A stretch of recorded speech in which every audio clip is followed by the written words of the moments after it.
हमेशा पॉजिटिव कैसे रहे। पुराने समय की बात है, एक राज्य में एक राजा रहते थे जिनके राज्य में किसी को कोई समस्या नहीं थी। सभी राजा से बहुत प्रसन्न थे। सभी ऊपर वाले का धन्यवाद करते थे कि आपने इतने अच्छे राजा हमें हमारे जिंदगी में दिए।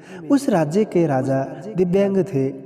उनका एक पैर और एक आंख नहीं था, परंतु राजा को इसका कोई दुख नहीं था। एक दिन राजा अपने महल में घूम रहे थे और सुंदर पेंटिंग अपने पूर्वजों का देख रहे थे और सोच रहे थे कि मैं कितना खुश नसीब हूँ कि मुझे कितने शूरवीर खानदान में जन्म लेने का अवसर मिला है और भगवान का धन्यवाद करते हैं।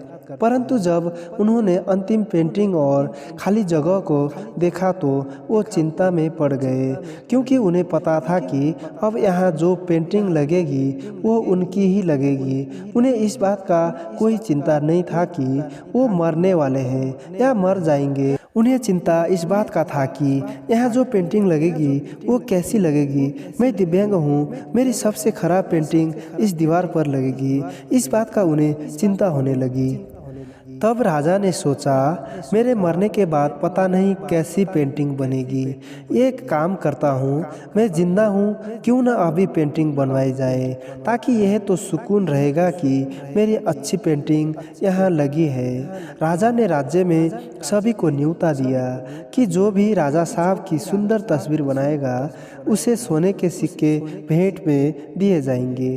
परंतु राजा दिव्यांग थे, इसीलिए कोई भी बड़े से बड़ा पेंटर सामने नहीं आया, क्योंकि उन्हें डर था कि यदि तस्वीर राजा को पसंद नहीं आई तो हो सकता है राजा हमें मौत के घाट उतार दे। परंतु एक बच्चा यह साहस करता है और राजा से उनकी तस्वीर बनाने के लिए एक दिन का समय मांगता है। राजा हाँ कर देते हैं। अगले दिन राजा का दरबार लगता है, जिसमें आसपास के राज्य के लोग भी उस पेंटिंग को देखने के लिए आते हैं। सभी उस पेंटिंग को देखने के लिए बहुत उत्सुक रहते हैं। सभी सोच रहे थे कि जब राजा उस लड़के की पेंटिंग को देखेंगे तो गुस्से में जरूर उसे दंड देंगे।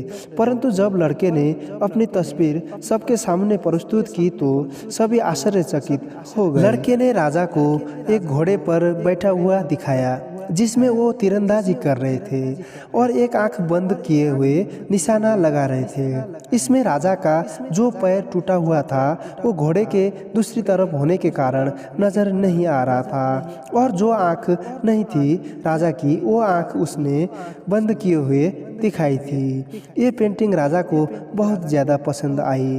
राजा की पेंटिंग सभी राजाओं की पेंटिंग से सबसे आकर्षक और सुंदर थी।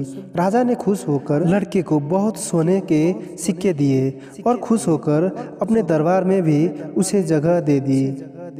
दोस्तों, ये कहानी से हमें ये सीखने को मिलती है कि समस्या भले ही कितनी बड़ी क्यों ना हो, हमें उससे डरना नहीं चाहिए बल्कि उसका सामना करना चाहिए। जैसे कि लड़के के सामने भी समस्या थी, यदि राजा को पेंटिंग पसंद नहीं आती तो हो सकता था मृत्युदंड भी मिल जाए, परंतु उसने उसका स्वीकार कर लिया और सफलता की प्राप्त की। दोस्तों, ये कहानी अगर आपको पसंद आई तो वीडियो को लाइक और चैनल को सब्सक्राइब जरूर करें।